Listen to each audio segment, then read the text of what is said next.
अगर देखा जाए तो सचिन नाम का मतलब ही देवों के राजा इंद्रदेव, शुद्ध अस्तित्व, स्नेही और शिव की उपाधि वाला है। तो इससे हम सचिन पायलट के व्यवहार का भी अंदाजा लगा सकते हैं। शांत, स्थिर, सक्रिय, मदद करना, लोगों से जुड़ाव, ये सारी तारीफें हम नहीं कर रहे, बल्कि ये सब लिखा है पायलट के नाम और काम में। पायलट की उम्र चाहे कम हो, लेकिन उनका सौम्य अंदाज और राजनीति की समझ संकेत देती है कि वो लंबे रास्ते तय करेंगे। उनके पिता की झलक उनमें साफ नजर आती है और पिता की विरासत को वो बखूबी संभाल भी रहे हैं। यही नहीं, उनका सरल व्यवहार भी हर किसी पर गहरा असर करता है। वो कभी किसी विवादों में नहीं पड़े, न ही कभी कोई गलत बयानी की।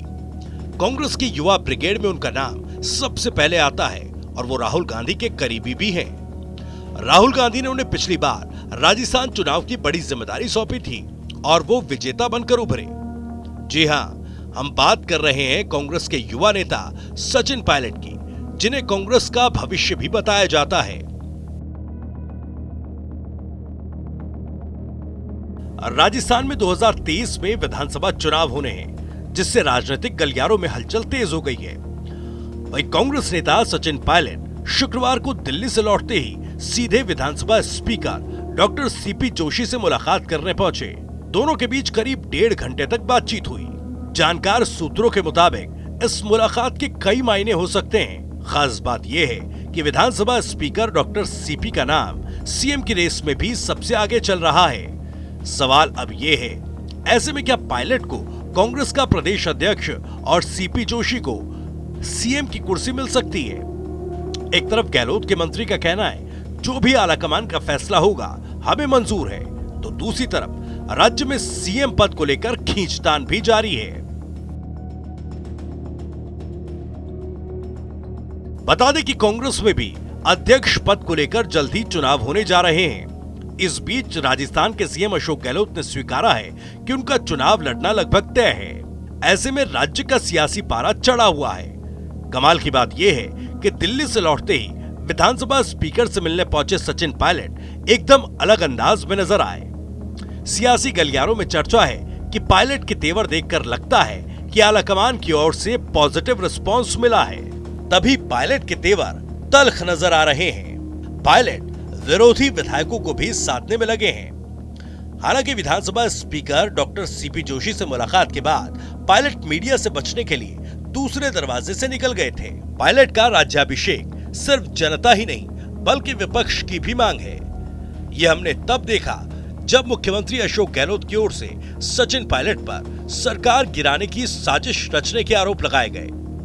गहलोत के आरोपों के बाद जहां पायलट समर्थकों में भारी नाराजगी दिखाई दी, वहीं पायलट को षड्यंत्रकारी बताना बीजेपी को भी बुरा लगा था।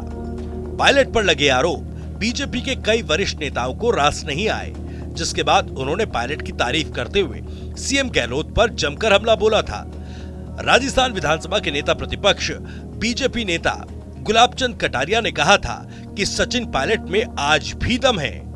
उनके साथ राज्य का एक बड़ा वोट बैंक है, लेकिन सीएम गहलोत को वो एक कांटे की तरह चुभ रहे हैं। कटारिया ने कहा कि सीएम चाहते हैं किसी भी तरह इस कांटे को निकालकर बाहर कर दें, ताकि राज करने के लिए उनके आगे की जमीन साफ हो सके। वहीं बीजेपी के उपनेता प्रतिपक्ष राजेंद्र राठौड़ ने कहा कि कांग्रेस के युवराज राहुल गांधी ने सचिन पायलट के धैर्य की तारीफ क्या कर दी। इससे गुस्साए अशोक गहलोत ने पायलट पर सरकार गिराने की साजिश में शामिल होने का आरोप लगाकर सीधे सीधे कांग्रेस आलाकमान को चुनौती दे डाली। दरअसल कहा जा रहा है कि सचिन पायलट को लेकर अशोक गहलोत समर्थकों में स्वीकार्यता नहीं बन पा रही। कुछ का तर्क है कि उन्हें किसी ऐसे व्यक्ति के नेतृत्व को स्वीकार नहीं करना जिसने कथित तौर पर पार्टी के खिलाफ विद्रोह किया था। राजस्थान सरकार में मंत्री अशोक चांदना द्वारा सचिन पायलट पर हालिया हमला भी दिखाता है कि उन्हें अभी और समर्थन जुटाने की जरूरत है। इसके अलावा राजस्थान में कांग्रेस के कई विधायक वरिष्ठ हैं जो सचिन पायलट के अंडर में काम करने के लिए राजी नहीं है। ऐसे में पायलट को सीएम बनाकर कांग्रेस किसी तरह के जोखिम से बचना चाहती है।